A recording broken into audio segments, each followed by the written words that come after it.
Nous nous promenons, vous le savez aujourd'hui, sur les Alpes, Savoie, Haute-Savoie, entre autres régions Auvergne-Rhône-Alpes. Donc nous, on prend le côté Alpes de la région Auvergne-Rhône-Alpes et on va aller s'arrêter à Ivoire.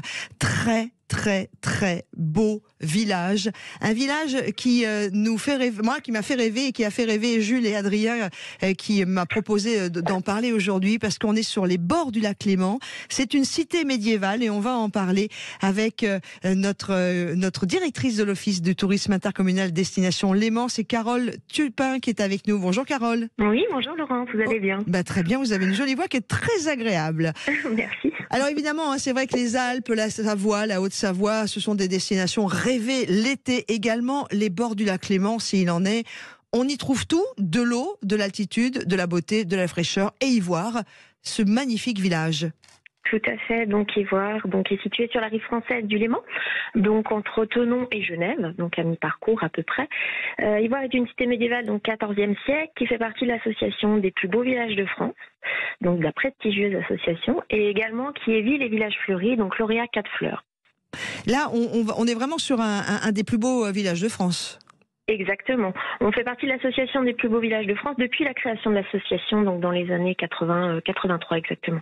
Elle compte plus de 700 ans d'histoire, ça c'est vraiment magnifique. Alors on a des remparts, des portes fortifiées, on a aussi un château qui lui est plutôt du 14e.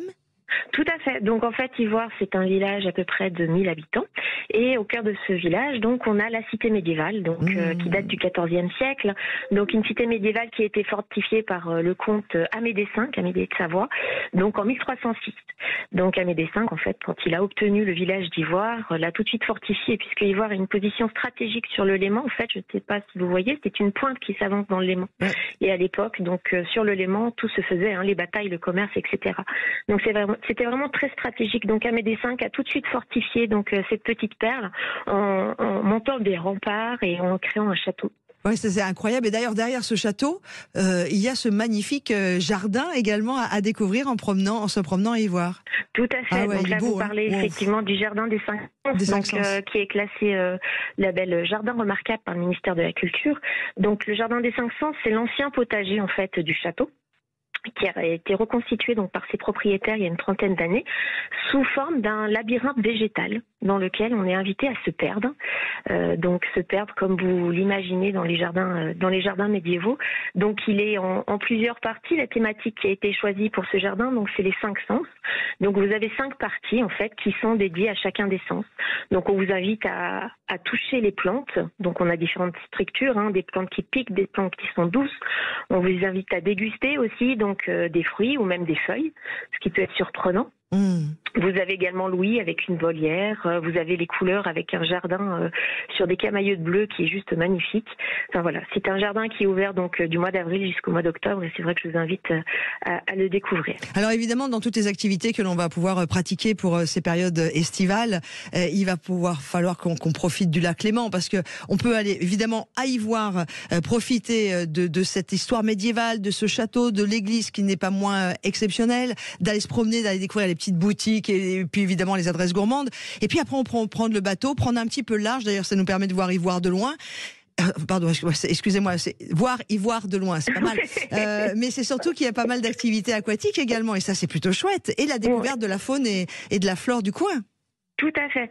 Donc au niveau des croisières qu'on peut vous proposer sur Ivoire, donc on a 2 compagnies. On a une première compagnie qui est la CGN, qui vous propose de traverser le lac pour rejoindre la côte suisse.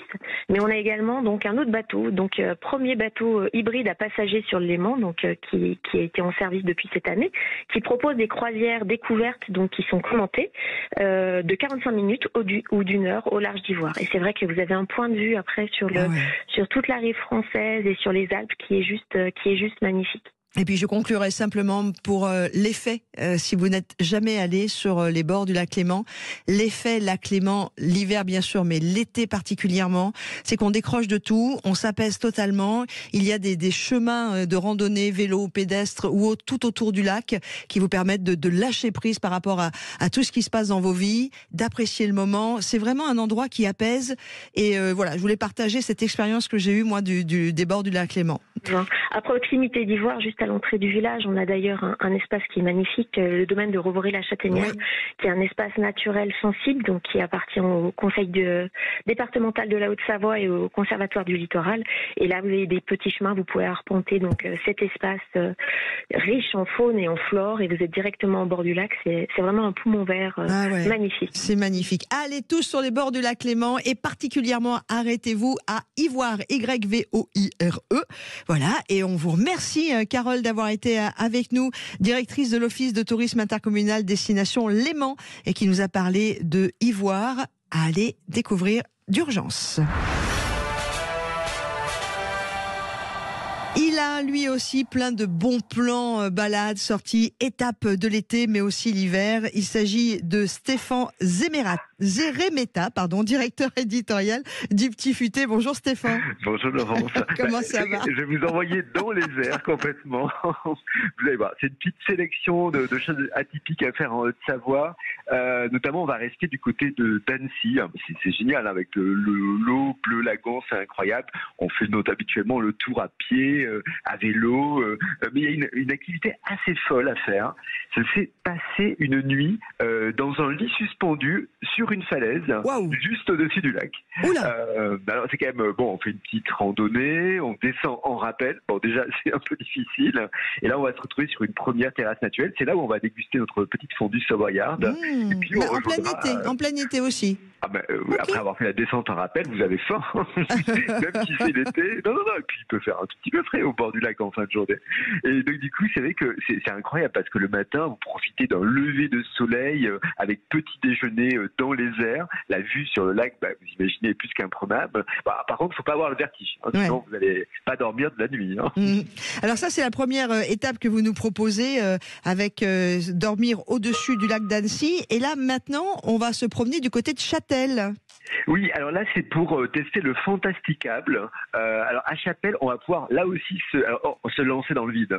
La première, on se lançait pas vraiment, on était vraiment très sécurisé. Là aussi on le sera, mais en tout cas on est à 240 mètres au-dessus du sol, et on va faire on va partir à 100 km/h. Et quand je dis 100, c'est vraiment 100. C'est que depuis le point de départ, quand on rejoint en télésiège, on vole attaché à un câble. Le câble il fait 2,5 km, donc c'est assez long. C'est une belle expérience. Et ce qui est sympa, c'est qu'on n'est pas tout seul, on peut le faire à deux. Donc j'ai un côté assez amusant. Et donc c'est vrai que le décor il va changer complètement en fonction de la saison. Là en ce moment on est au-dessus de la verdure, mais cet hiver au-dessus de la neige c'est top. Et d'ailleurs on peut même l'hiver amener son matériel de glisse, donc on peut continuer à skier à l'arrivée, c'est sympa. C'est magnifique. Restons sur l'été, on s'arrête à Fil-en-Vol, c'est un parc à thème à Monetier-Mornex. Oui, alors ça c'est un parc acrobranche, il y en a plein, mais lui il est artistique. On a 637 arbres avec vraiment, il y a toute une esthétique, et on a des filets de couleurs, on va se balader vraiment à la cime des hêtres, des chênes, et il y a aussi un espace nommé, ça c'est que je trouve assez sympa, ça s'appelle Parc à Bout. Donc, et là on se promène sans être attaché, sans baudrier, tout ça, on est en toute liberté, parce qu'on est entre 3 et 15 mètres au-dessus du sol, je vous rassure, il y a des filets de pêche et de catamaran qui sont très sécurisés en bas, quand vous tomberez, enfin si vous voulez tomber, même si c'est sympa de tomber une fois ou deux, histoire de tester le filet, c'est à côté. C'est vrai que c'est avec les enfants, ils adorent complètement.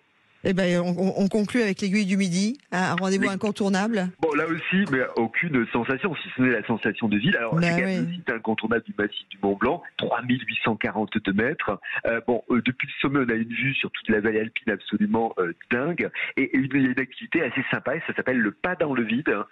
Donc, c'est considéré comme la plus haute attraction d'Europe. Forcément, on est au Mont Blanc. Et en fait, c'est une pièce entièrement vitrée, sol et plafond. Donc quand on entre, on a vraiment l'impression d'avoir 1000 mètres de vide sous les pieds.